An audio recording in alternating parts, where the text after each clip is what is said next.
This is the Seahawkers Podcast, episode 364.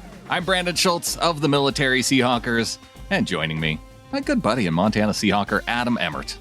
Yeah, made it. A little late in the week getting here, but here we are. Going to do a little pod about what I have decided we call now forever Satan's Championship game. Going to talk about that, I'm sure. Yeah. With the Antichrist Rams and the other Antichrist Niners. So that's fun. And just in case anybody is listening to this after the game has already happened, the outcome stinks. That's not a shock. Yeah. I'm pissed. One of our rivals is going to the Super Bowl. Like, this is the worst possible. Satan's Championship. Satan's Championship. A little bit about the AFC and some of the Joey franchise hype. And then I'm sure we'll talk about Bills Chiefs a little bit and whatever that means for the future of the league, good or bad. I did a little thought on John Schneider and his draft history. I know you've been thinking about maybe some past free agent signings and how those kind of stack up. Yeah. I don't know, just some random offseason nonsense for you guys. Welcome to the offseason, and welcome to the couple weeks leading up to the Super Bowl. Welcome to the show to where we don't know exactly what Tom Brady's doing, because on Saturday we got word that, Tom Brady is retiring after 22 seasons. And then a couple hours later, maybe not. Yeah. So maybe a good example of why not to take your media or your information straight from social media and never question where it came from or why it's up there or anything. Why not? Like that. How about we just wait until Tom Brady comes out and says, I'm retiring? That would be, let the man after 22 seasons announce his own dang retirement. Yeah, no kidding, right? No, you can't do that because then you're going to get out-scooped. And we all know in today's day and age, it's more important to be first than it is to be correct. It does seem that way. And the funny thing is then that prompts this NFL.com release where it has, and this is the curious thing, it has a bunch of his teammates. Like, these are dudes that could actually text him and say, hey, are you really retiring? Because we got Julian Edelman saying, thanks for the memories, babe, at Tom Brady. Chris Godwin saying thanks. You got Mike Evans. You got Richard Sherman, who was teammates with him this year, said, honored to share the field with you. So here's a list of guys who, they played with him this year, and they don't even, they're getting their information via ESPN, and they just assume that it's correct too. Or maybe Tom Brady is actually retiring, and this is just not when he wanted it to come out. Or they just don't have Tom Brady's number. Apparently he's super private. Like, maybe that's it. I don't know. It's ridiculous. Yeah, you're telling me Mike Evans doesn't have a direct line to Tom Brady? No, that definitely doesn't happen. There's none of these guys. Julian Edelman, one of his best friends in the world, most certainly does not have Tom Brady's number. Couldn't be bothered to call. Like, if you announced your retirement via Twitter, I'm pretty sure I wouldn't respond via Twitter. I'm pretty sure I'd be giving you a call directly. And so that's what's leading me to think that these guys must know that he's retiring, right? No, they obviously don't know squat. They're basically millennials who don't know to, talk to a person directly rather than do everything over the interwebs. You don't think of a guy like Julian Edelman being a millennial, but, But he is. He is, yeah. Yeah, exactly. I mean, we're right on the edge of being millennials ourselves. So Nope. We're nowhere close to being a millennial. I didn't even butt up against that generation. No, not even close. Nope. Well, I had a party line, baby. That means I was nowhere close to being a millennial. And for those of you who don't know what a party line is, that was actually a landline. And not just a landline, but a landline you shared with all of your neighbors at the same time. Okay, but you were probably, what, like 5? No, I was closer to 10. I don't think they were around that long. Ours was. We were poor, dude. We couldn't afford a regular private line. I mean, we had to share. I just miss the dial-up noise that you get when you're trying to connect to the internet. That was fun for a while. Oh, yeah. That horrid screech. Glad that's gone. Why did computers talk so mean? That's what I always wondered. Like, couldn't it be happy beeps like ba-doop, ba-doop, ba-doop, ba-doop? Nope. Well, maybe in the next few hours we will have some clarity on Tom Brady. But for now, we have no idea. No, we are most certainly not going to have. Here's what maybe the report should have been: Tom Brady is planning his retirement, and they just screwed it up. The report should have been a release on one of Tom Brady's social media platforms announcing his retirement. Something along those lines. Not that Tom Brady did, but they said that there was a release on there. I think there was on the TB12 Twitter, wasn't there? Sure. And then it's yet to be confirmed. Maybe just add that to it. Nobody could call his agent, whose job it is to field calls about such things. Whatever. Anything that made it was Arians. Okay. So it was at TB12 Sports, the verified account. And it says 7 Super Bowl rings, 5 Super Bowl MVPs, 3 league MVP awards, 22 incredible seasons. Thank you all for it, at Tom Brady. And they posted that and then deleted it. Mm-hmm. So they've got it locked and loaded. Somebody screwed something up. How does his retirement announcement get screwed up this bad? I don't even know if he's announcing his retirement. And not only that, you needed to practice that. You needed a dry run at that 3.5 sentences. Give me a break. It's not like that was a 3-paragraph, crafted statement that had nuance that needed some time to maybe go over, and you were working on it and accidentally hit send. What? You draft that up in 3.8 seconds and then hit send? Come on. But you're telling me that the at TB12 Sports Twitter account releases a congratulatory tweet on Tom Brady without knowing for sure if their boss is actually retiring or not. Dumber things have happened. There just seems to be too much around this that, again, the player's just going off on this. This is... Well, I love that you're trying to search for an answer here and that you feel somehow certain, but there's no certainty. I'm trying to search for an answer, and maybe it's just that Tom Brady really likes attention and he wants everybody to be talking about him on Sunday this weekend.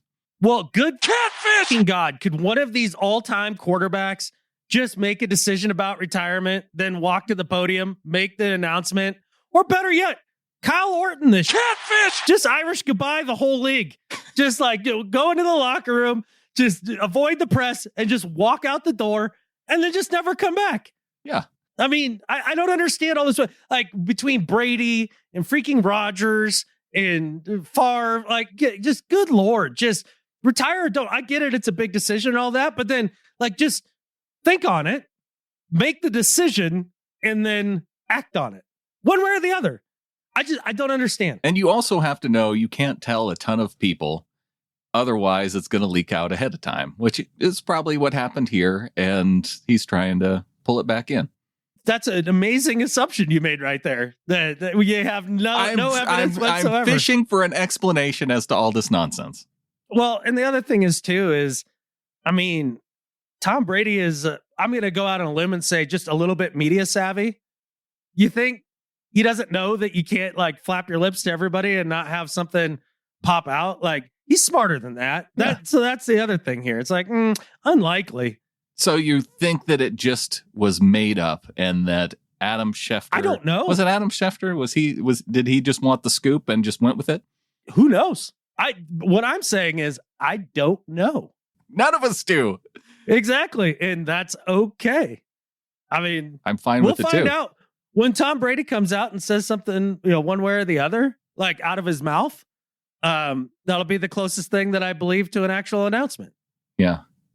Anything though, I will say this, anything though that makes BA poop his pants a little bit, BA have a BM, I'm all for it.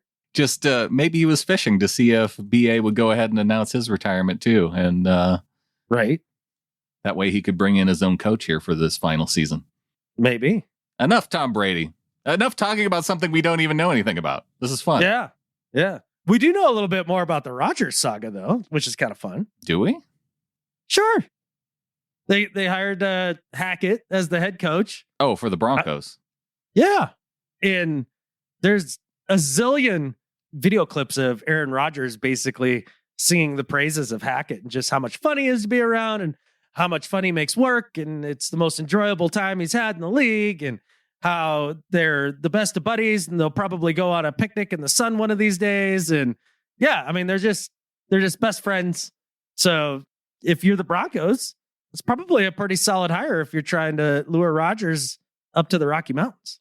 If you were Adam Schefter, you could go ahead and just report the news that Aaron Rodgers is going to the Denver Broncos this offseason. Oh, absolutely. I would if we were playing the what's more likely game. At this point, I'd say it's more likely he ends up in Denver than back in Green Bay. Yeah, we'll see. The Devontae Adams saga going on and all of that, I don't know. I mean, when Adam Schefter announces the news that it's going to happen, then that's when I'll choose to believe it.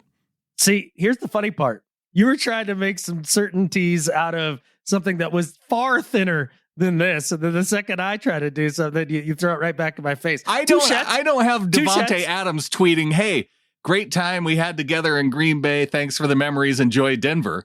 Exactly. What we have instead is Devontae Adams' actual contract situation. Yeah. And an actual hiring of somebody who has an extensive link to Aaron Rodgers in a team that tried to go after Aaron Rodgers last year. I mean, shoot, Mark Schlereth basically drove down to Green Bay, put him in the car, and drove him to Denver himself. I think it is likely, but yeah, it'll happen when it happens, right? The timing right? feels right. The timing feels right. You think it's time for him to move on? I think it's time for Green Bay and for him to both move on. Well, you only have so many more years of Jordan Love on his rookie deal. Yeah. And you're going to sign Adams to another huge deal? Because he's not going to sign like a 1 or 2 year deal to be commensurate with the timing of Aaron Rodgers' deal, right? Then they gave him that signing bonus last year and then made it so that there was more voidable years at the end of his contract. I think one more voidable year to be so that this next year would then be the last one. If you were Devontae Adams, why would you stay in Green Bay if Aaron Rodgers was leaving? Ding, ding, ding. Where would you go? Oh, I don't know. Maybe Denver. There you go. I think Denver's actually pretty good at receiver, though. Can you imagine that receiving core with Adams, Sutton, Jerry Jeudy? Oh, my gosh. Noah Fant? Yeah, that's a pretty good group. Yeah. And the funny thing is, though, listen to Broncos fans are like, oh, well, our defense is amazing. And then we just get Aaron Rodgers and we're going to the Super Bowl. It's like, yeah, your defense was amazing, but you guys catfish and the coach that made the defense amazing. Are you sure that the defense is going to continue to be amazing? There's no way to ensure that. Well, the good news, if Tom Brady is retiring and if Aaron Rodgers leaves, wouldn't that be amazing? Well, it would be really amazing for a guy like, I don't know, Kirk Cousins, who, if you go by Joe Spinoza, who tweeted out this past week, said, if Rodgers goes to an AFC team and Tom Brady retires, Kirk Cousins has a strong argument for being the best quarterback in the NFC. Now is not the time for a rebuild in Minnesota. #Skol. Oh my gosh. Joe be Spinoza nothing. Like, he doesn't know anything. Kirk Cousins have a solid argument for the best quarterback in the NFC. Give me a break. I'm not even sure he makes the top 5. Maybe the top 5 if you really wanted to stretch it. You would have to go Russ, Stafford, Dak for sure. Those 3 for sure. And then who else would you want to put on there? I'm sure people would say Kyler. I'd put Kyler ahead of Kirk. Sure. I might even put Matt Ryan ahead of Kirk. No. I don't know. How many MVPs has Kirk won? How many Super Bowls has Kirk gone to? Hey, look, Matt Ryan got pretty dang lucky with that one MVP season that everybody still thinks he's great for. Yeah, well, he had one really great year. The freaking Broncos better pray Aaron Rodgers comes, because if they don't, they're dealing with Matty Mediocre. Book that. Yeah. Kirk Cousins. Come on. Yeah. Oh, okay. So if it would depend then on how you feel about Matt Ryan as to whether or not Kirk Cousins is in the top 5. Who? Kirk is in your top 5. I get it. I guess so. I recognize who he is. Captain Anti-Clutch. Well, what do you say we talk some Seahawks? I know. I have one more from around the league, though, that I think is impactful. Because right. What else do you got? Okay, if Brady hung him up, yeah, Rodgers went to the AFC. Oh, please God. And then Sean Payton leaves New Orleans. He left. Sean Payton retired. I know. Doesn't that make the window for the Seahawks going forward, and with the Rams being all in on this 1 year, the Niners having pegged out their future for this year and in the next year? Yeah. Doesn't the next 5 years feel wide open for a Seahawks team? Yeah, you don't have to worry about the Seahawks going to Green Bay as much anymore. You don't have to worry about Tom being in their way as it has been. The Sean Payton thing. Okay. if he takes a year off, do you think he's done in the NFL, or do you think he comes back after a year? Or do you think this is just him getting out of New Orleans and he's going to be back in the NFL in this next season? He will not be back this season. Okay. He will not be back this season. He's definitely going to do a year of TV. We'll see how that takes for him. Because some guys, they go and they do TV and they realize. Yeah. Bruce Arians did TV. Yeah, I know. And then he was jerk off enough to come back. He was bad at it. Yeah. Whereas Sean Payton, I think, could be good at it. And they go, holy cow, I don't have to be in the office at 4 a.m. every day. Mm-hmm. I can see my family. Yeah. I can have a life. Like Tony Dungy. Exactly. Like Tony Dungy. And maybe he sticks. I would say that Sean Payton, most likely what will happen is he'll sit out a year and then he'll be the Dallas Cowboys head coach in 23. What if the Seahawks can snipe him away from the Cowboys? That's assuming that they don't win the Super Bowl next year and everybody's in love with Pete Carroll again. It's a big assumption. Well, that's a big assumption, but is it? If things go wrong, we're in the offseason now. We're in pipe dream season, baby. We're winning the chip next year. If you could fire Pete Carroll right now and hire Sean Payton, would you do it as the owner of the Seahawks? No. No? No. How many more Super Bowls has Sean Payton won than Pete Carroll? It's the same. Oh, interesting. How many more Super Bowl appearances does Sean Payton have than Pete Carroll? They didn't go to another one, did they? No, it's one fewer, isn't it? But how many more consecutive playoff years does Sean Payton have over Pete Carroll? None. He hasn't won more consecutive or gone to the playoffs more consecutive years than Pete Carroll. No. They've got a lot of consecutive years, though. He's had some good streaks. But this is one thing that people always talked about with Russ possibly going to the Saints was, you go be with Sean Payton. He's the wonder coach. He's amazing. Everybody loves Sean Payton. Never question Sean Payton. Sean Payton's the man. Sean Payton wakes up and catfish greatness every morning. Like, is he really any better than Pete?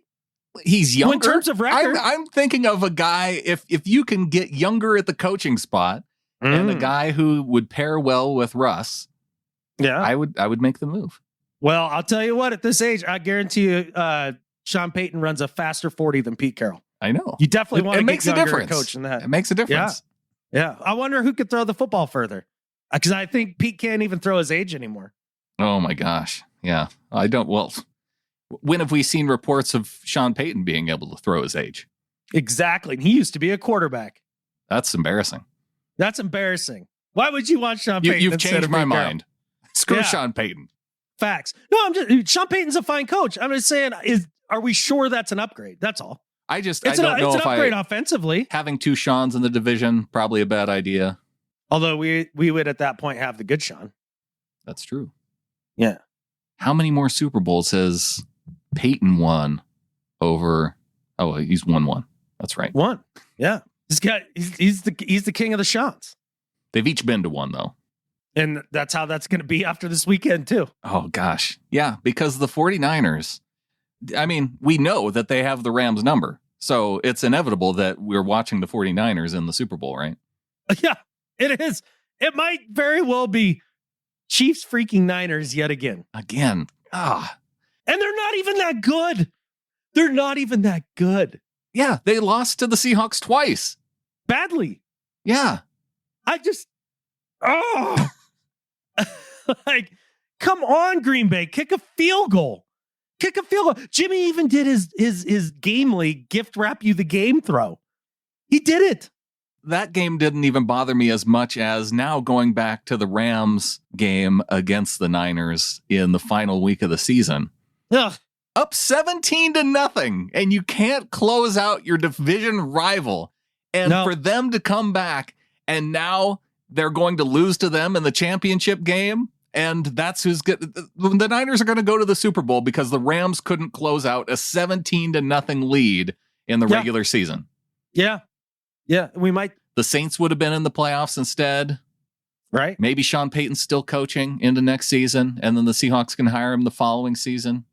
Hey, man, if you want to get rid of Pete Carroll and bring in Sean Payton, I guess, whatever. That'd be, at worst, it'd be a lateral move. At worst. there's just not that many coaches out there who I would be excited about after Pete Carroll. I wouldn't be mad if they did it. I'll put it to you that way. Okay, good. I'm just not entirely sure it's an upgrade overall. Offensively, clearly. He's had some challenging defenses. Sure, but those are usually have been designed by good defensive coordinators. So maybe he's just good at hiring defensive coordinators. I'd be okay with that. Okay. Well, we haven't hired our defensive coordinator yet. Yeah. And the jobs are starting to fill up, aren't they? Those head coaching positions. Yeah, you kind of have to worry. You have to start to worry about that now that the coaching positions are filling up. It's interesting how slowly, though, some of these head coaching jobs are filling up. Yeah, that's because most of those positions are not great opportunities.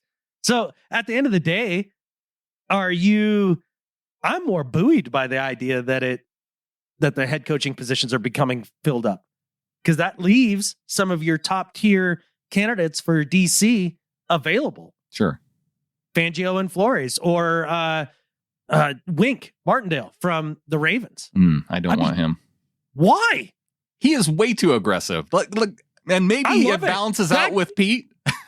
But how many years have the Ravens fielded an amazing defense? Like almost every year. I feel like that relationship would be. I don't think Pete could go that far toward the side of aggression on defense. He needs to. I just don't think that hire would happen. I'm just saying it's still available out there, right? So you still, because of these head coaching positions filling up, you're going to have an opportunity at some of these top tier guys. I think that's great. Well, it would be great if we could actually even get some news about them wanting to interview some of these top tier guys. Yeah, no, that would be great, because basically we heard about your Ed guy and Ed Donatel, yeah. Yeah. And then some other guy I hadn't heard of. Yeah, in terms of their interviews, it's been Donatel. They requested an interview with Sean Desai. Was he the linebackers coach for the Cowboys? Sure. I feel like one of these names, and maybe it was Desai, was somebody who coached underneath. Because Dan Quinn. Dan Quinn hasn't taken... It sounds like he's going back to the Cowboys next year. Yeah. Which I think it's kind of smart for him. Why would you take one of those bad head coaching jobs when you can wait and maybe be open to a good one later on? This was my entire point about Fangio and Flores on the last show. Yeah. Oh, no. Desai was the coordinator for the Bears last season. He was their DC? Yeah. Oh, I didn't know. He was their safeties coach, and then he was their DC last season. I see. I don't know. That could be intriguing. I guess. I mean, the Bears have had a decent defense over the years. Again, I just want it to be somebody who challenges Pete. That's basically it. I want it to be a little more aggressive. I want a little more man-to-man coverage. And I want somebody who challenges Pete. Yeah. This is a great time of year for you, Brandon, because you have all these options. And then you'd have to make a decision on one. And well, the thing is that I don't have to make the decision. I know, which makes it even harder. The guy that I was thinking about from the Cowboys is Joe Witt Jr. I had read that. But I think what it sounds like your preference is well, and I guess apart from Wink Martindale, is someone who has the head coaching experience and is coming back to be a defensive coordinator. Either that, or they've have a track record of being an amazing defensive coordinator. Which I don't know with the dude from the Bears, Desai. I don't know if you can call that a track record when he's been a one season DC. That's why I was kind of lukewarm when I was talking about. I was like, well, I guess their defense was okay, last year. Right now, as we enter the final 5, 6, 7 years of Russell Wilson's window here, we don't need to be taking risks on the unknown if we can help it, if we have other options. You already took one with hiring the offensive coordinator. Yes. And so far, it's worked out okay, I guess. Jury's still out. It's hard telling, not knowing, right? Yeah, that was the big question coming in, and I don't know if we really got our answer this season unless the last couple games are indicative of what's going to carry over to next year. And I guess that has a lot to do with the running game. And you have the week 1 game against Indianapolis. Right. Exactly. Well, we do have one more. See, as we're going here, now Ian Rappaport's in on the Tom Brady business. Says that Brady does intend to retire, eventually, I suppose. Per several people close to him, the pushback appears to be based on timing rather than his eventual decision. So timing this offseason, next offseason, it's all about timing. A lot of wiggle room there for Rappapoop. Yeah. Like, for sure. Brady does intend to retire. Yeah. Shoot, I intend to retire. I know you intend to retire. Absolutely. I intend to die. Like, yeah. That got dark. Well, I'm just saying it's going to happen someday. I mean, I don't intend to die tomorrow, but I certainly intend to die. I don't want to live forever. Yeah, I'm trying not to be intentional about it. No, I mean, it's inevitable, right? So you better have an intention. Sure. But yeah, and it might just not be the right timing, whether that's this year, next year. And maybe it has to do with things with the league new year and and how that all works for money purposes, I'm sure there's going to be more to talk about with that, but yeah, I tend to think that based on everything, it will happen. And then yes, it sets up perfectly for the Seahawks for these coming seasons. Exactly. So now if you're Russell Wilson, do you really want to take and move to the Giants with Dable, or do you want to? I mean, you can still be the best quarterback in the NFC on any other NFC team, right? Right. Who did I hear make this point? I want to say it was Rich Eisen. It was a good point that we all talk about the Packers and them trading Aaron Rodgers, and well, they'll never trade him in the NFC. They'll never trade him within conference. Why would they do that? They're not going to do that. But yet, when it comes to Russell Wilson and the Seahawks, everybody's like, the Eagles, the Giants. Saints, the Giants, right? Yeah.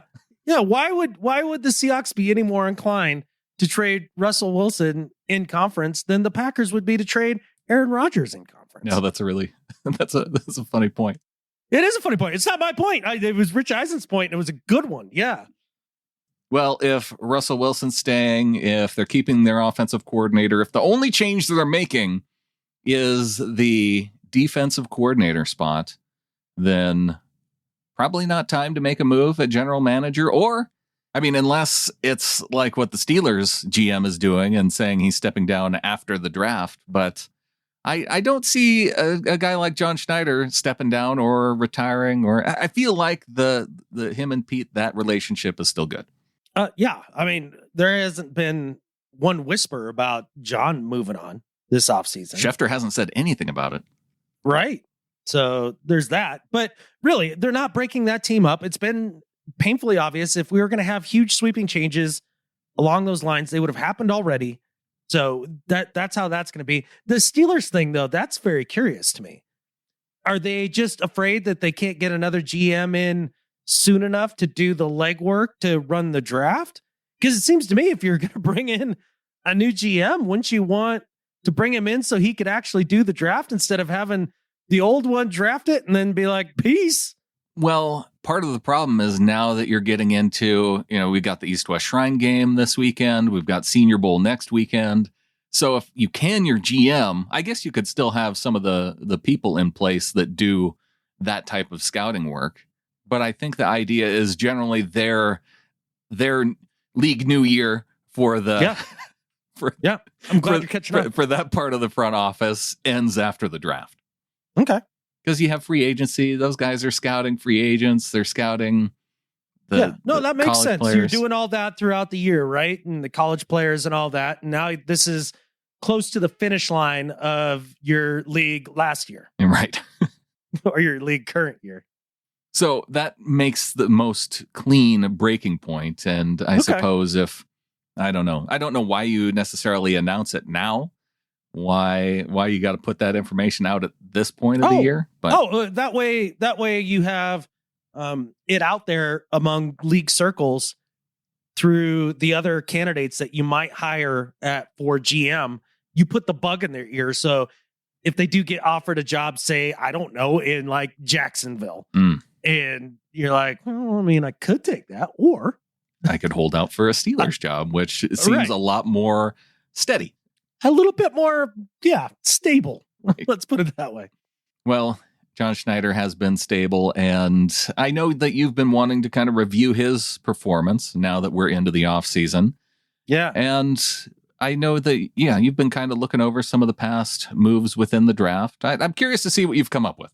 Okay. So basically, this was kind of what my thought process was. And maybe it's flawed and maybe it doesn't quite work, but this is just where my head was at. So this is what I did. So from 2010 to 2020, I went back through all the drafts, right? Right. And the idea being, for where somebody was drafted, was it a decent pick or a bad pick? Like, you can't expect a GM to hit home runs all the time, right? Mm-hmm. Because there's a narrative out there that John Schneider just doesn't draft well anymore. He just doesn't draft well anymore. And so the Seahawks are screwed, right? And I thought, well, let's go back through this because, I mean, is that true? Is he drafting poorly? He has not drafted multiple Hall of Famers within a draft in the last 5 years. Right. So the question being, okay, let's take a look at that. And to me, when you draft a guy, does he come in and make a contribution for at least a season? Is he a high quality backup or a starter for at least a season? And if that's the case, then I would say that was a decent pick. Not an amazing pick. Not a great pick, but it wasn't a whiff. You identified NFL talent, and they came in and proved that they're NFL capable players. Or at least they were capable enough, or were able to, catch lightning in a bottle for a year and be capable. So here's where things get a little sticky. So, for example, before I kind of give you the numbers of how I broke it down. Yeah. Let's use some guys as an example and try to determine whether or not you would think that they were a decent pick or a bad pick. So the Dalton line of the Seahawks draft picks. Yeah, here we go. Yeah, exactly. And so, if you're not familiar with the Dalton line, that goes back to around the NFL. Yes. And that was Andy Dalton is the line of if you're not better than Andy Dalton, you're essentially a backup quarterback. You're a team looking for a quarterback. Right. But if you have Andy Dalton, you have a starter, but you're Kirk Cousins. You're Matt Ryan. You're a puddle of meh. So who's that for Seahawks draft picks? Oh, well, there's a lot of them. But okay. let me go through a couple of them for you, and then we can kind of see if we align on what's decent and what's bad. Nas Jones. I would put him on the bad side. Really? Because he had one good year. Yeah. That we were all excited about. He had, came in, he contributed, he was a strong rotational player. He had 2 starts. He played in 11 games in his rookie season and had 2 sacks. I mean, is that a whiff? Is that a bad pick? Okay. Where was he picked? He was picked in the 3rd round. Okay, there you go. So for like a 3rd round pick, you got a productive-ish season out of the guy. That's decent. One productive-ish season. Yeah. Okay. It's not a whiff, but it's not amazing. Yeah, he's right in that mid-range. Trey Flowers. There's another one. Well, I kind of put him almost in the same bucket as Jermaine Ifedi, like multiple year starter. Yeah. Not great, but exactly. He was out there. Exactly. Yeah. No, Ifedi was Seahawks the next one I was going to bring up. Get out of Trey Flowers mentions already. He's not on the team anymore. Stop bugging him on leave Twitter. The poor man alone. Good Lord. let him enjoy his playoff run without, having to get into his mentions and hearing about how crappy he is from a fan base that you don't even have anything to do with him anymore. Yeah, we got him fired already. Okay, like let the man be. And he got another job. And good for him. Good for him. That is the attitude to have. Get off of him. Yes, I'm 100% with you. But so Trey Flowers and Ifedi are great case examples. Trey Flowers, 5th round pick, converted safety, had one really good year, a couple meh, and a couple bad. Sure. Yeah, is that a bad I'd put pick? him on I'd put him on. I don't think we found the middle though. Well, no, I'm just trying to say because these are some of the ones where you're like, ooh, I don't know. Yeah, decent or bad. Right. I'd say that's a decent pick. Okay. Not awesome, but definitely not a whiff. What about a guy like Alex Magoo, who has been kind of bouncing back and forth on the practice squad? He's been in the league, but he hasn't played. Well, I mean, do you want to just quickly buzz through each draft class here? Like, just go boom, boom, boom, boom, boom. Because that might be the easiest way to do this and to see if we agree or disagree. Because overall, I'll tell you how it came out for me. Okay. Because I would put Trey Flowers as decent. Affetti was like, that was right the borderline. Because of first round pick, right? Yeah. But he did start, and you won games with him, Well, see, and this is what I'm having trouble with is that, okay, if you say that Nas Jones is decent, then LJ Collier is probably in that same category too. I don't think so, because I feel like he produced less than Nas Jones. Like, you know what I'm saying? Oh, no, he's produced way more than Nas Jones. Really? Yeah, he's got 3 sacks. But he was also a second-round pick. First-round pick. A first-round pick. There you go. Yeah. Yeah, not decent. Do you want to buzz through them? Because I'll tell you what my final numbers were. Yeah, I don't know if we need to go through necessarily every pick. I was mostly interested in finding where this middle portion was. Right. That's why I was going through this. Like Tedrick Thompson. Bad. Okay. He never played well at any point. I would put him above. I would put him above the Nas Jones line. Was there ever a point you were excited about T2? Like after he actually played? He had that one really good interception. That, I was excited about the potential. He had some games in his second season where I think we had visions of him maybe potentially, taking over in 2019 and in that third season being a more impactful player. Okay, Nas Jones. Nas Jones was only around for one season, so okay, fine. We're fine. That can be bad. I was trying to work this out with you. I tried to tell you initially that I thought Nas Jones was bad. Okay, I'm open here. Like I'm not married to really none of this. Okay, all right.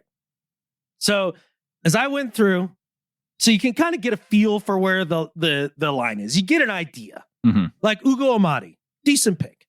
It's all right. Again, the decent doesn't mean that they're a world beater. Just somebody who can contribute, not a whiff.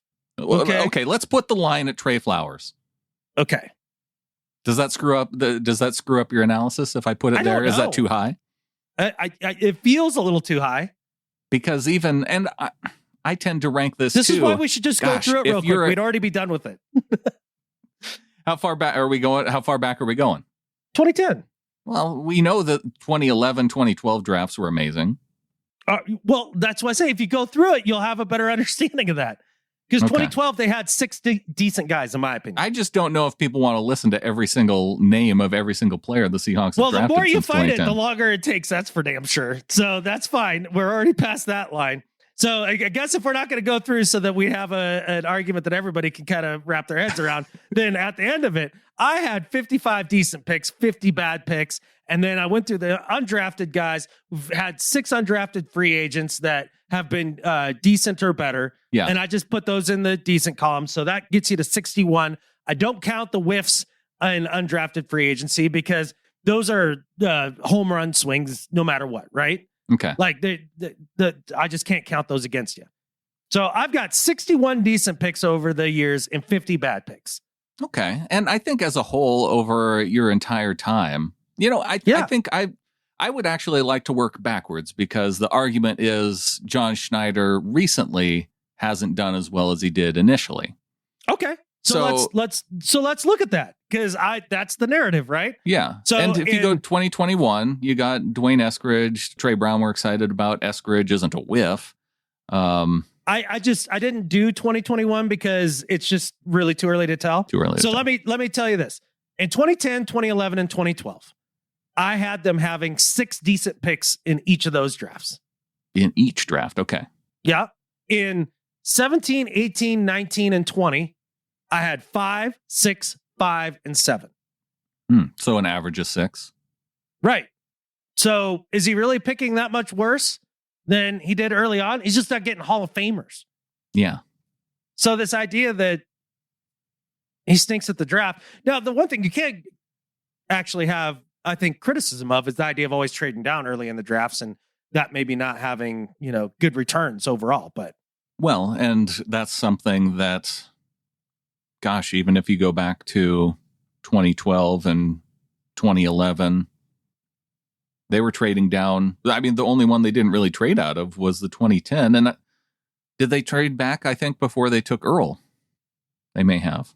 But Bruce Irvin was a trade back. Gosh. And they had the 12th pick that year.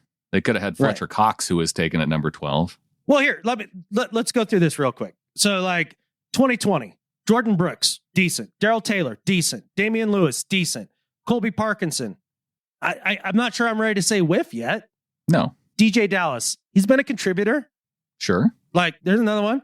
Alton Robinson's been a contributor. Freddie Swain, a contributor. That's 6 out of the 8 draft picks. Yeah, the only guy you didn't hit on was your 7th round pick. All right. Well, whatever. LJ Collier, whiff. This is 19. Marquise Blair. I mean, to this point, whiff. DK Metcalf, yeah. Cody Barton, yeah. Gary Jennings, nope. Phil Haynes, Incomplete. Incomplete. He's still in the league, but he's, not a contributor. Yeah, as I go back through this, I maybe have a few more incompletes. Ugo Amadi definitely makes it. I'm still more on the incomplete side with him. What are you talking about? He's a guy. Okay, he's below the Trey Flowers line for me. How? He's better than Trey Flowers. No, he's not. Trey Flowers became there was a point in his career where he became just a walking target that everybody just threw at. Ugo's not that. Sure, he's given up a couple big plays, but he's also has a lot of nice plays too. How many times? There's a lot of times throughout the season you go, hey, that was a nice play, Ugo. All right, Ugo. Yeah. 1 or 2 nice plays. I can pick as many 1 or 2 nice plays from Flowers. Well, there you go. So Flowers isn't so much better than Ugo. No, and especially, where was Ugo Amadi drafted? Yeah, 4th round. There you go. BBK's been a special teams contributor. Right. Decent. You go back to 18. Penny. I mean, I still put him in the whiff category, but that could be changing. Rasheem Green, hit. Will Dissly. Wait, you still have him in the whiff category? Yeah. Even though he has 1,500 rushing yards in his career to this point? In 5 years, yeah. I mean, he's not that far behind Alex Collins. Right. Who you picked up way later in the draft. He was a 1st round pick. Okay. But Rasheem Green, so fine. Give Penny as a hit. Penny's a hit. Green's a hit. Dissly's a hit. Griffin's a hit. Trey Flowers a hit. Michael Dixon a hit. DeMarco Jones. He's been a serviceable backup at times. I would say that's a decent pick for a 5th round. 5th round. If you pick a guy in the 5th, 6th, or 7th round and he's stuck in the league, beyond, through his 4 years, his initial rookie contract, you hit on a player. Yeah, Jacob Martin. He's a guy that still plays in the league. Yeah, he was your Clowney trade chip. Yeah. Malik McDowell, we all know. Whiff. Posick, I mean, he's been a guy. He's not a total whiff. Okay. It's a guy we've relied on. So your expectations are... I don't understand how you're confused. Basically, if you draft the guy and he comes in and he can play league average-ish most of the time. No, but your argument is that years, John Schneider has been good. That he hasn't been a train wreck like everybody says. Okay. Over the last few years. That's what I'm saying. He hasn't been amazing either. But has he performed well enough that you say this is a guy that you want to keep on long term? Yes. In comparison to a lot of the other dumpster fires I see around the league, oh, yes. I mean, at least we have draft picks. I mean, you would rather have Les Snead, who mortgages the Rams fans' future, their grandkids' future, and their great-grandkids' future? You'd rather have that? Yeah, even if we're just looking within the division. I guess the one thing that I could point to, though, is that even if you're looking at within the division, some of the free agent moves that I've seen teams like the Cardinals make over the last few years have been better than what I think the Seahawks have made in terms of free agency. In free agency?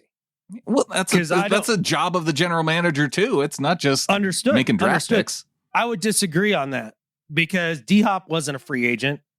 And then name me another one that's been worth a damn. Oh, no, and I consider transactions non-draft transactions. So D-Hop falls into that category. That's a trade. Yeah. Yeah, trades and free agency. Okay. I mean, I'd say he's about average on trades compared to the rest of the GMs. Yeah. And free agency. John Schneider's made some good trades. He got, obviously, He's Quandre made Diggs. some bad ones. Yeah. Got Dwayne Brown. Yep. He also brought in Percy Harvin. He also brought in Jimmy Graham. Jimmy Graham is the middle of the road. Decent. Not a bust. Exactly. Yeah. Again, kind of back to the draft conversation. But usually what people are talking about John Schneider is that he can't draft anymore. And I just don't think that that's true. I don't think he's hit a lot of doubles. He just hasn't hit a lot of home runs lately. I would be more critical of John Schneider in his free agent pickups than I would his drafting ability. That's just not the narrative that's out there. And that's not why I did the exercise. I see. Yeah. Well, now I'm giving you more homework. Do free agency now. Go. All right. Well, I've got a few extra days. Why not? Well, and free agency is something that we can talk about too more as we get into free agency, because I think one thing that you could say is that Schneider's done a really good job at keeping the Seahawks players that deserve to be kept. There's not a whole lot of players who have left Seattle and gone to another team, and you've gone, oh my gosh, boy, did they screw up letting that guy go. Yeah. Not a whole lot of that. Yeah. Retention is a part of free agency. That's for sure. And it gets overlooked because you're just like, well, we got to keep him. And then we do. We're like, oh, sweet. You did what you were supposed to. And we do watch these playoff rounds and we see Jaron Reed and Frank Clark doing well enough in Kansas City, or you see him make a play. But I hear from Chiefs fans that they haven't been all that happy with Frank Clark. Not for what they're paying for either of those two dudes. And what they had to give up in terms of first round picks for Clark. I mean, shoot, at the end of that Buffalo Bills Chiefs game, those last couple drives, was it Frank Clark, the guy that was claps in the pocket on every play? Because it wasn't. It was Melvin Ingram, dude. He was dump trucking his guy like every play. They finally came in and finally chipped him towards the end on that last drive so that Josh Allen actually had a prayer. Yeah, and I think a lot of their defensive line works because Chris Jones is such a force. They have to pay so much attention to him. Exactly. I wouldn't mind having a big guy in the middle that takes some pressure off the outside guys. I don't know who you can get. Akeem Hicks is probably the only name that comes to mind that's up for a free agency. Yeah. That might even fit that. But I think that was 3-4 years ago when he was kind of being more dominant in the middle. So right. Those guys just don't normally hit free agency. They don't. And look, hey, I do not blame you for dreaming of the trenches when it comes to free agency and the draft. Keep dreaming, buddy, because that's where it needs to be done. With that regard, is there a defensive coordinator out there that could maybe recruit some of these guys, some of these free agents, to where you get the DC and then the player wants to follow that coach to Seattle and play in the trenches for one of those coaches? You don't think that players want to go and play defense for Fangio, Flores, or Wink Martindale? That's what I mean. But what players are out there? Like, okay, if you get Wink Martindale, does that mean you could maybe get Calais Campbell to come from Baltimore? I mean, he's like 37 years old now, but... Right, exactly. I mean, I'm not sure. But yeah, I mean, I understand your drift. I feel like that would go into my hiring decisions as to who I'm going after.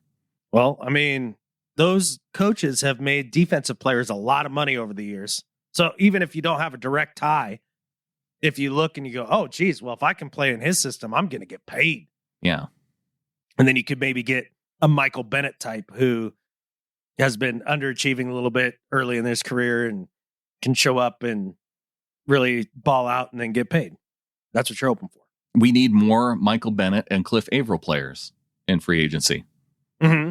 So if we could get on the cloning thing, that'd be great. Time machine, that could also work. There is nothing in the rule books against DeLoreans or clones. Nope. I looked it up. Not in the rule book yet. We're good. Yeah. Why do you say we get to the second half of the show? The Seahawks and the Vikings, they've had this kind of, I don't know, mutual relationship over the past few years. Mhm. I wonder if that'll go away, though, because the news on Saturday is that Jim Harbaugh is going to be interviewing for the Vikings head coaching job. Really? Yeah. That'd be fun. I know. And then Kirk Cousins will want out because he doesn't want to quarterback. And then that will open up the top spot in the NFC as quarterback for Russell Wilson. That's all we need. We just need to get Kirk Cousins out of our road.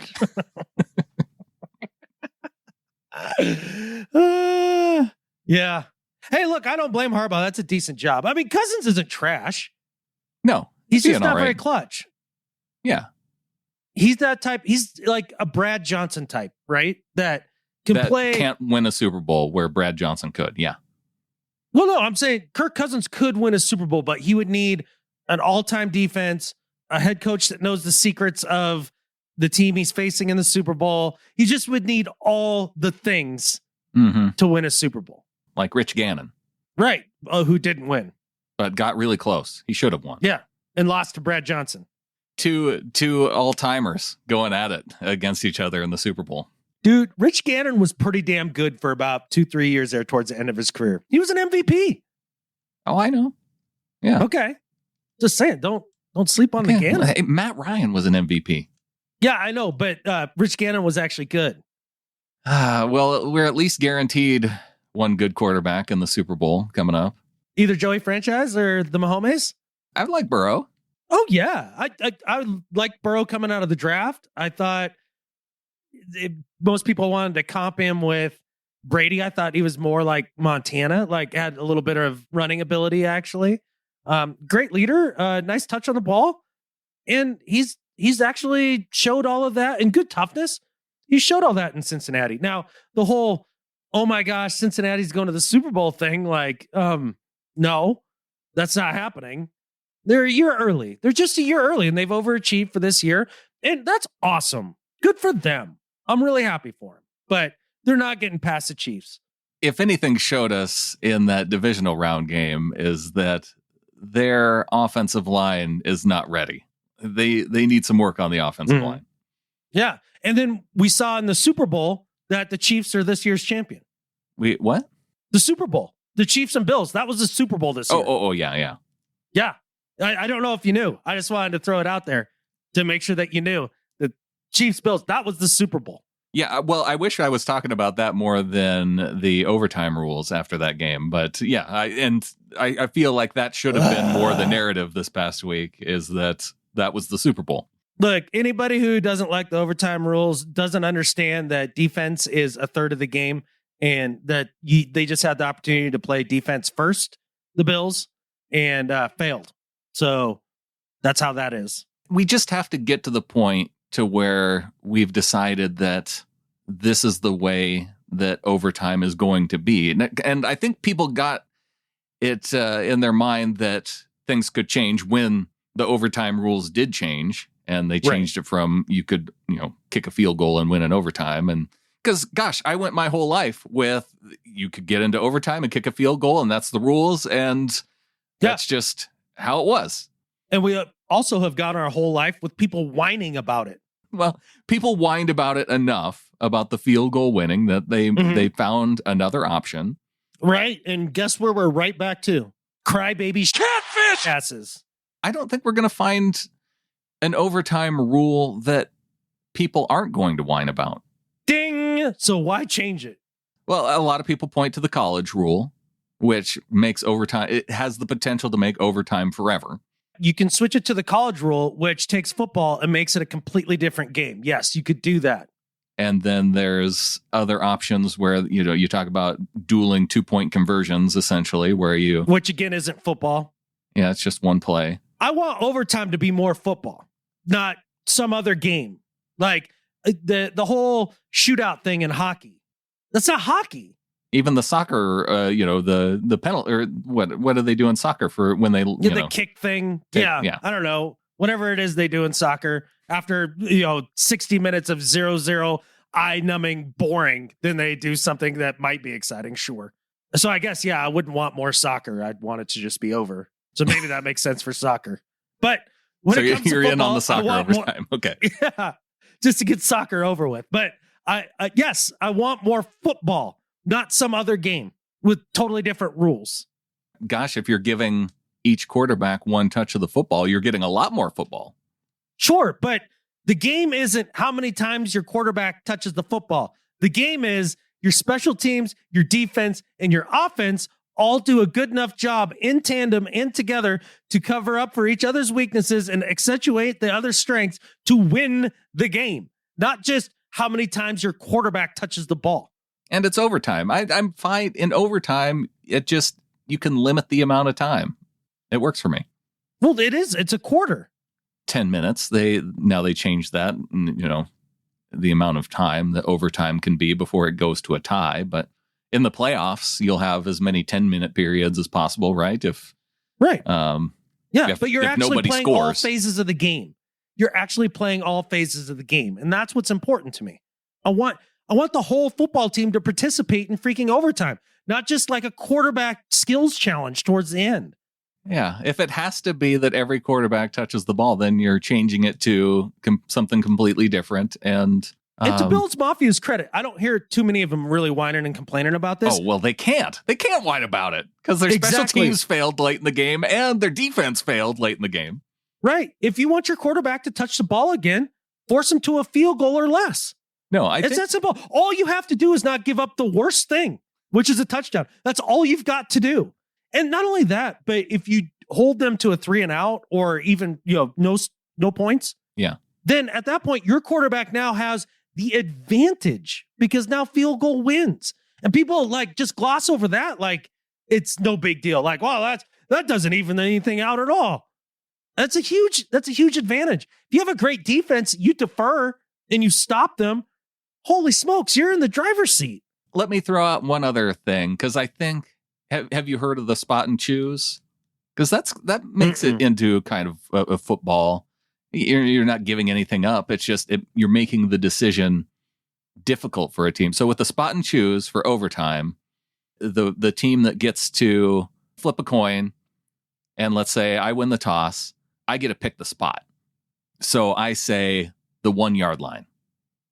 And now if you can either choose to put the offense on the field for a 99-yard drive, or is it then you go on defense? Is that the option?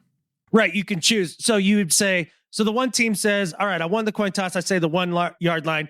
And as the other team, you can be like, I would like to choose to play defense and keep you out from the 1, or I'll take the ball and have to go 99 yards. Right. That's the idea? Yeah. Okay, cool. Does Bob Barker come back from the dead and come out and do this? Because this feels a lot like having to get closest to $1 on something. Like, I hate this. No, I'm out.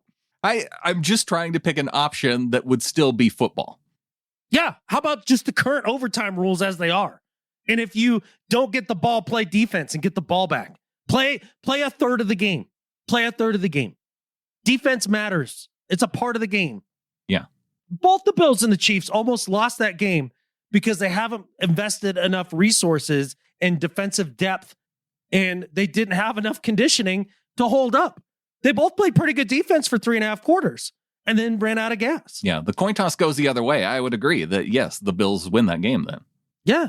Because the Chiefs defense wasn't stopping them either. Or if they don't leave 17 miles between themselves and Travis Kelce on the play before the field goal, they win that game too.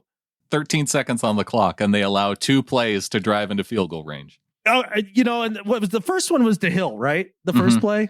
Yep. Okay, fine, whatever. Tyreek Hill is fast. He's the cheetah, right? But the play to Kelce, how fast of a 40 does Travis Kelce run? He's not fast. They didn't even lay a hand on him coming off the line. But I don't understand it. He's not. Why wouldn't you play up on him? Why? Why would you not? Like, he's not going to take the top off. He's not going to burn by you. No. Like, what are you guarding against? Just let him run down there and body you up?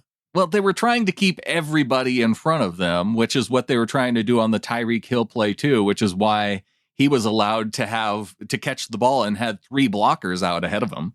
Okay, look, again, on the Tyreek Hill thing, I can actually have some understanding because he's Tyreek Hill. He's fast, one of the fastest dudes in the league. I understand that. You give him a buffer. But if you're trying to keep everybody in front of you, why are you worried about Travis Kelce getting behind you? It's a mystery. Yeah. I'm still mad about the Packers losing to the Niners. Oh, God, yes. I'm still furious about Tampa losing to the Rams. Why does Tom wait until the end to come back and then just blitz the corner covering Cooper Kupp and then be like, oops, freaking Cooper Kupp, the guy who's led the league and everything in receiving this year. Let's not cover him. I guess I was more upset at the way that game transpired with not being able to do anything until they were down by 3 scores. Yeah. I didn't get to watch a lot of that game, so I just caught it right as actually Brady was driving down for the tying score. It was 27-3. It was the Rams had the opportunity to go for 2 and make it 28-3. That's right. And they went ahead and they just took the 1. I was in the mill and I was just finishing up and I got your text that the Rams should go to 2 to make it 28-3.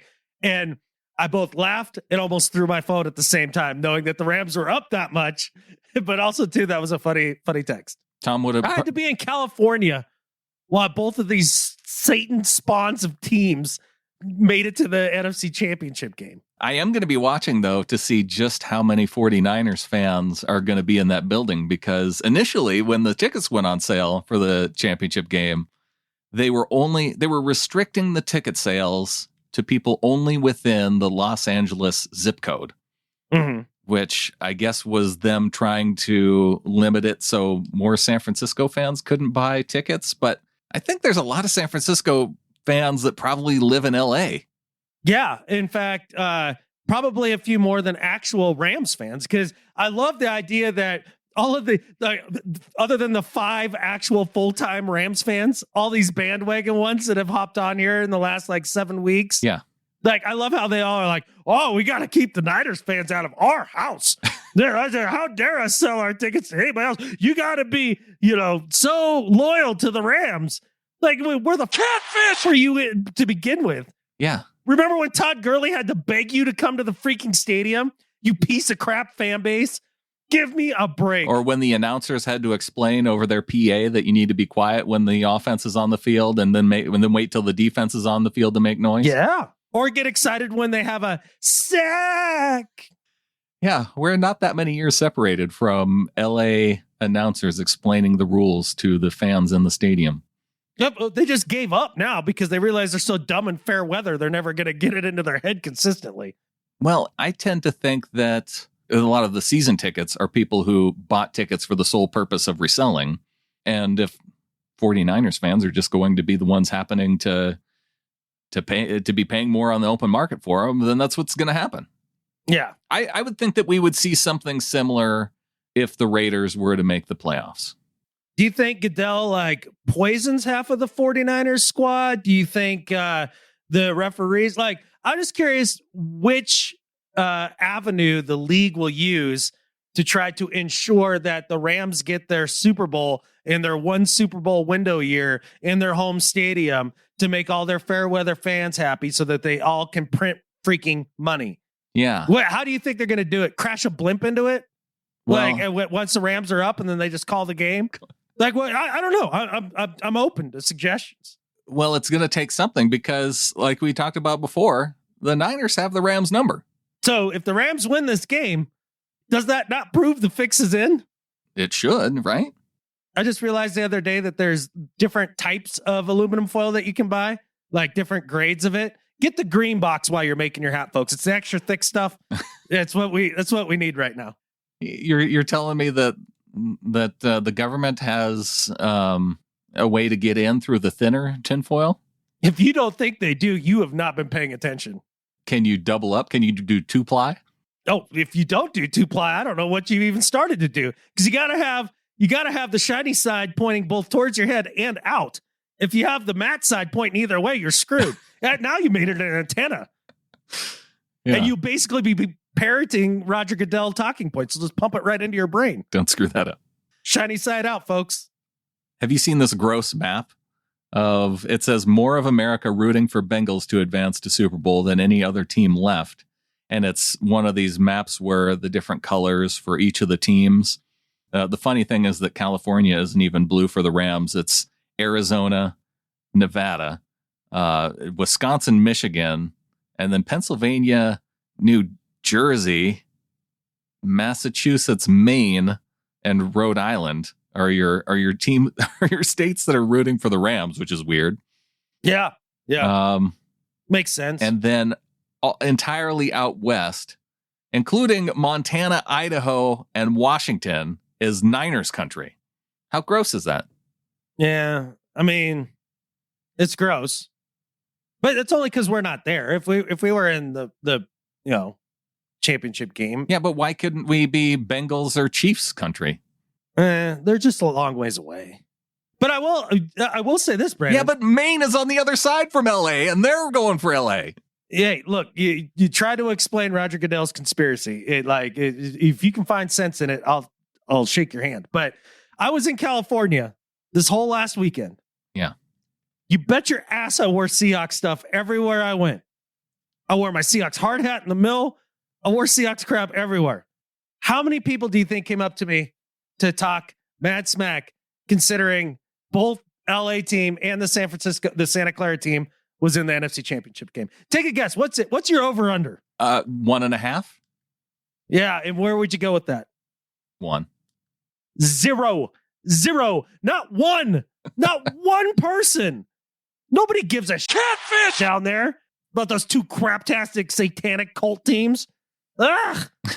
Satan's championship is going to be god awful. This was so bad. And I blame Dave Bloomquist and all the other people who took so much joy in Rodgers and Brady going down instead of the freaking Rams and the Niners. They're like, oh, my hate for these QBs. It's worse than my hate for my division rivals. Your hate index is all catfish up. You need to hate the right things. Get your hatred in tune. Catfish. Niners. Catfish. Rams. Catfish. Them all. And thank God the catfish Cardinals got taken down. Catfish. Damn it, this sucks. I hate this so much. This makes my ears bleed. My eyes bleed. My brain hurts. Oh, it's so catfish. Damn gross. I've kept that in for a week. It's gross. Yeah, there's nothing good about this game. The only joy that I could potentially take out of this game is watching Sean McVay lose to his daddy for like a 7th straight time. I guess. And if that happens, which it can't, but let's say it did. And they meet at midfield and shake hands, and McVay doesn't look Shanahan in the eye and just say, thanks, Daddy, for the spanking. If he doesn't say that, then he's doing it wrong. Uh-oh. One more year trending on Twitter right now. Yeah, one more year of Goodell's conspiracy to get the Rams in the Super Bowl? No, this is Brady. Oh, who cares? Is it on Twitter? I know it's on Twitter. It's what's happening right now, and I'm curious about it. Is it on Twitter though?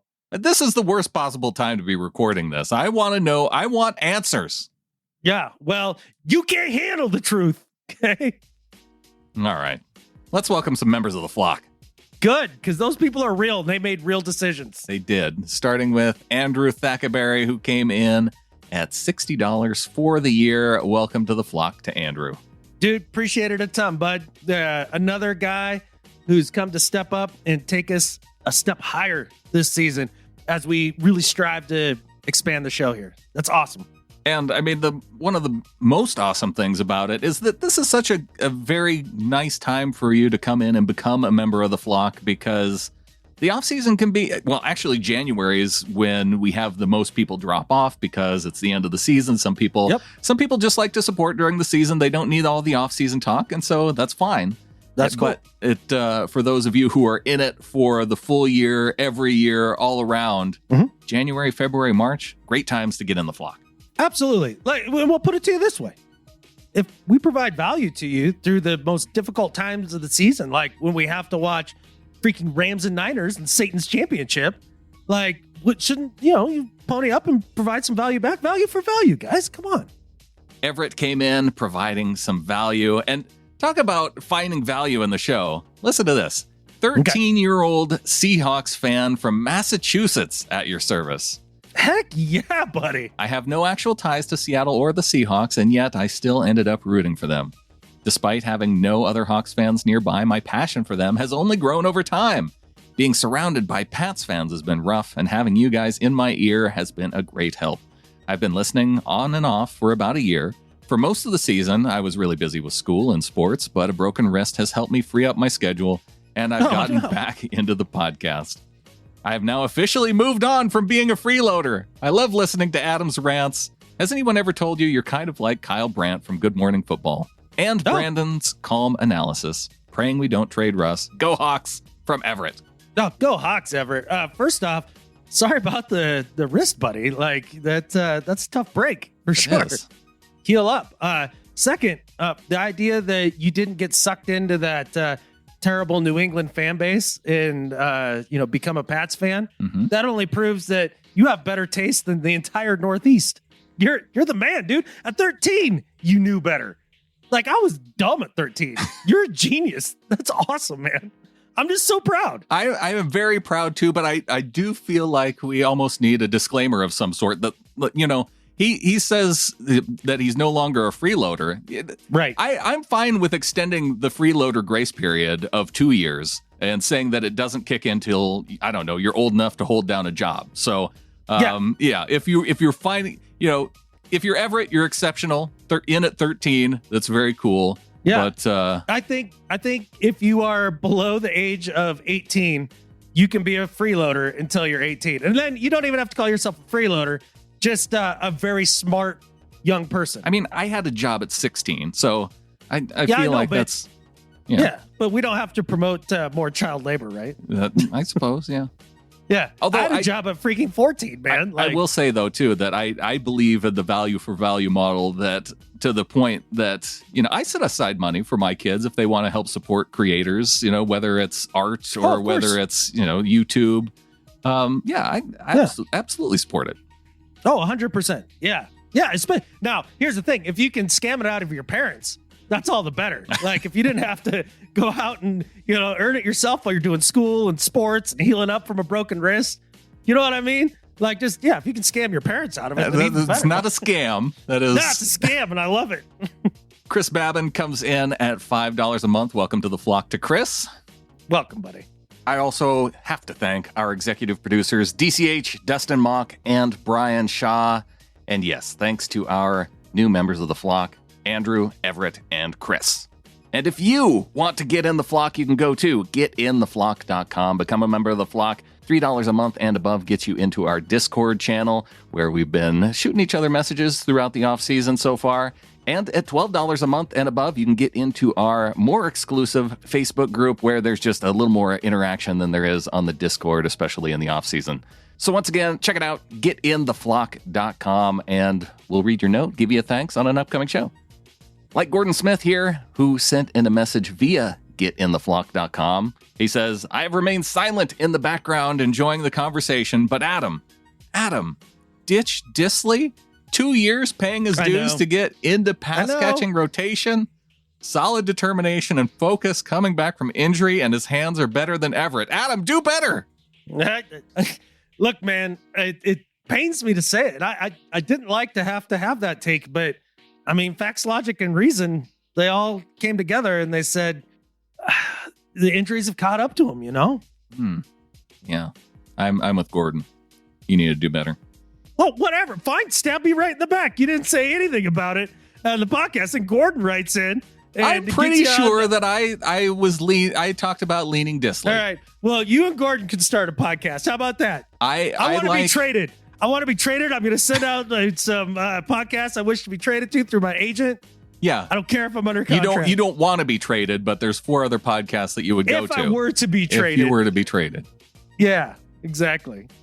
Daniel Abbott writes in, says, I just don't see how anyone can give this podcast any less than 5 stars. Adam generally gets more things correct than the people paid to give football predictions, see the Cardinals implosion, or suggesting that Deebo Samuel was a running back masquerading as a wide receiver. Nostra Adamus. I like that. I like Nostra. And I appreciate the credit, man. It's not so much I just want to be right. It's more that I appreciate that everybody is like, oh, I've listened to you enough. to understand that if you say something, even if I disagree, more times than not, it's probably going to turn out to be the truth. Anyone who's listened for a significant period of time, they'll pick up on it and they'll go, oh, hey, this guy's right a lot. Yeah. I mean, about this, I'm dead ass wrong about like 89% of the things in the rest of my life. Oh, no, you have a gift for, pointing out football things, especially with regard to the Seahawks and maybe even within the division. Yeah. Yeah. I mean, it's a very specific and weird skill to have. Oh, yeah. Thanks, universe. Yeah. Yeah, exactly. But who knows? Maybe it'll all turn out to be something that makes it so that this is more of my income and I don't have to be in the summit like we've talked about. And then maybe that gift will be worth it. I would have rather have been able to dunk. That would have been a lot more lucrative. Yeah, or throw a football like Tom Brady or Patrick Mahomes. Yeah. Yeah. But boy, I sure love being right about whether or not Rashad Penny is going to be a viable option for the majority of his rookie contract. Thank God for that. Thank goodness. Oh, one thing that we haven't done for a while now is look at our Pick'em League. We're down to the final 2 games, and I have not even checked the standings to see if... Yeah, football's dead to you, and it's dead to me. No, it's dead to all of us. We've the last couple of weeks, we've just... Well, part of me, too, I've kind of wanted to just see how people do with their picks with us, kind of laying off it a little bit. And, man, I know if I would have been picking last week, I would have gone 0 for 4. Destroyed. Yeah, on all last second stuff too. Well, and so I was in the same boat as I Need Flowers to Wags My Dixon, who had been leading for a while, but Unlimited Hakra came through with 2 picks correct and has moved into first place now with 3 games to go. So we've got Unlimited Hakra at 184, I Need Flowers to Wags My Dixon at 183, and holding on with 3 games left and just 2 out of the lead, we've got Chelsea Hawks, John Lemparski, and Peaceful Easily Feeling, all with 182. So there's your top 5. Someone in that 5 is going to come out as the winner after the Super Bowl coming up here. Now, wait. So Unlimited Hawker, they got 2 right. That better be Chiefs and Bengals. I hope so. So. Yeah. But I mean, I don't feel like I need to get into it. I'm not going to, if someone picked the Rams to win over Tampa Bay, that's fine. Or if you picked the Niners over Green Bay, it's fine. At this point, it is strategic, and the Seahawks aren't in it, and you're trying to get the win. It's not outlawed. It's just very much frowned upon. Gross. It feels a little gross, and I would have felt gross making those picks. But, if the ultimate goal is a Kenny Easley and Steve Largent signed full-size helmet, I mean, all right. you might have to feel a little gross. All right, I got it. Sometimes you got to play dirty to get the big prize. I got you. I mean, what pick isn't going to feel gross this week? But if you're picking Niners or picking Rams, I don't know. Maybe you could burn down the CBS Sports site so you don't even have to pick, and we just call it now. Ooh, Unlimited Hawker would like that. I bet. If the picks were Bengals and Chiefs, I might call for it. But if he chose Rams or no, Niners, I can't do that. We can't change the rules with 2 weeks left. Yeah, that's true. Oh well, I mean we could. We're not. Yeah, but we're not Roger Goodell, so right. Which, I mean, we fix it a little. Well, yeah, only when people choose wrong against the Seahawks. Yeah, that's what I mean. Yeah. I mean, it's not our fault that some people can't figure out the one rule. You have one rule. It's not that hard. All right. On to do better and better at life. All right, man. My do better this week is for CBS Sports, because they actually have an article. This is a organization that claims to be a sports news organization, CBS Sports. And they have an article that's entitled this, Brandon. It's by Patrick Walker. And he's going to have some bad, hawker coming his way. There's no doubt about it. This is the title of the article. 5 reasons to root for Rams to reach Super Bowl 56. Matthew Stafford dispels myths and the Cam Akers miracle. I'm not even going to read you the stupid catfishing article because it doesn't even matter. He goes through and he talks about all these feel-good stories about all these guys here on the Rams team, all these great dudes on this amazing team. Doesn't matter. It doesn't matter what the article says. The headline says it all. There are zero catfishing reasons to root for the Rams to get to Super Bowl 56. Get your head on straight. CBS Sports, what a terrible article on a supposed sports news organization. That kind of crap, that just shows how much the league is rooting for the catfishing Rams. Do better. Yeah, I do feel like that was probably written for, I don't know, the audience of Southern California in mind of, hey, look at these guys. This is a good team to root for, people. I know we can't get anybody but Niners fans to this game coming up, but right. There's reasons that you should root for this LA team. Did Todd Gurley write this article? Could be. And call himself Patrick somebody else, Patrick Walker? Is that a pseudonym for Todd Gurley? Please come to our games. I mean, it's probably somebody on the Rams PR team. Yeah. Which is also AKA the NFL PR team. Right. Yeah. Which not only do we have Schrager like embedded in all that, but then we have the guys at ATN actually are around the league. What do they call what's their? They're around the NFL right now. Yeah, around the NFL. They used to be around the league. Yeah. Yeah. So ATN, those guys coming out and admitting it. So gross. I had to get the Rams hate off my chest this week, dude. This has been burning me up as I drove thousands of miles down that direction and back. It's just been eating at my soul. I have a lot of Niners hate, though, but I do wonder if my Rams hate is stronger. See, this is a game that will test of which fan base and team you have more of a hatred for. Oh, it's definitely, it's the Rams because they're so fake. It's so vapid. Black. Yeah, at least, 49ers fans, for the most part, have stuck with a lot of bad years of football. Yeah. Like if you're in your 30s, you haven't actually seen your team win a championship, and yet you're still, all in for the quest for 6.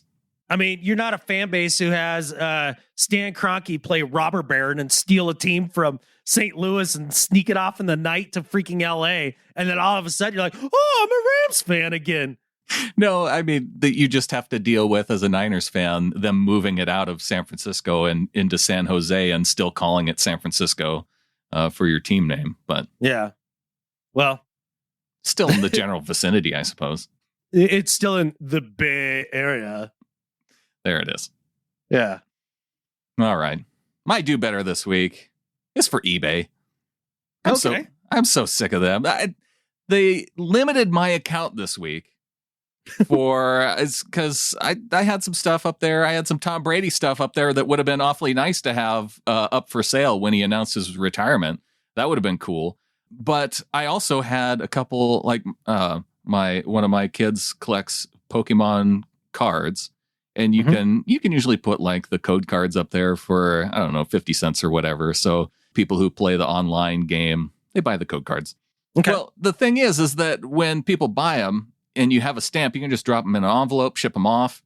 But eBay limited my account because I didn't upload tracking numbers for these particular code. At least that's what I'm thinking. I called them on the phone because it had been a week, and I said, what's the deal? My account still isn't live. And they're like, oh, I don't know. We can't seem to figure out what's wrong with it, but you have to reply to this email, and then they'll reinstate it after up to 3 days. And I'm like, it's been 3 days, and you can't even tell me that what exactly I did wrong on this account, other than maybe not having some tracking numbers on a couple of items where they're like 50-cent items and nobody's complained. I have a perfect rating, and I can't even explain why, how they would screw up this badly. So for eBay, for limiting my account, not being able to tell me why, do better. I imagine eBay is headquartered in the Bay Area, and so they probably found out you're a Seahawks fan. Uh-oh. That's probably it. Yeah. Well, how would they know that? Because probably if I buy Seahawks cards through that account. Dang it. Yeah. Gave it up. I did buy a signed Rashad Penny rookie card recently. Look, man, it may end up being a great investment. It really, the jury is now like officially out. Like they're next year could easily be the year that I take a bunch of crow and just choke it right down. Yeah. Well, here was my thinking on it, is that the Seahawks could keep him. He could end up being awesome next year. Mm-hmm. Or if he gets picked up by another fan base, then, they're going to be looking for Rashad Penny cards because they're going to be all hyped up over the last few games. And then, I can sell off the card. I don't have to think about Rashad Penny anymore. And, maybe I make a few bucks. Dude, win-win. Solid thinking by you. We'll see. We'll see if it pays off. How many pennies did you pay for a Rashad Penny card? 3,000. Oh, not bad. Yeah. Okay. $30, right? Oh, catfish. Yeah. No, that's a lot. No, that's 27,000 too many. But it's one of his. It's like one of the top ones that you can get for him. Yeah. Did you find one of the top ones for Malik McDowell too? Like, was it 3,000? Just the way that cards work. Like, there's some that you get where they just sign a sticker and then they put the sticker on the card. Mm-hmm. And then there's other cards where they actually, put pen to card. Well, if they're not that good, does it really matter? It matters to some people. I guess it would just matter to me more. I don't know if they were good. And there's only 99 of this particular, it's numbered to 99.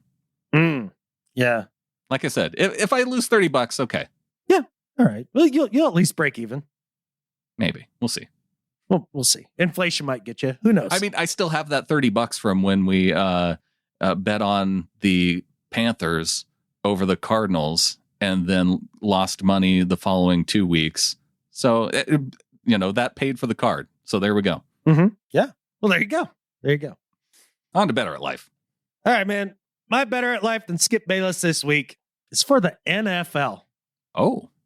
The thing is that over the last 2 years or so, Brandon, I had learned that one of the biggest drivers and causes of COVID for the last 2 years, it turns out it's been money. Like, that's been one of the biggest causes of COVID. Now, whether it's big pharma or the political class or the media, or take your pick, for as long as they were making money, we were always going to have to live in fear of the next super variant or whatever popping around the corner and strangling you to death right there on the spot. Like, we were going to hear about it constantly. More lockdowns and more shots and all that stuff.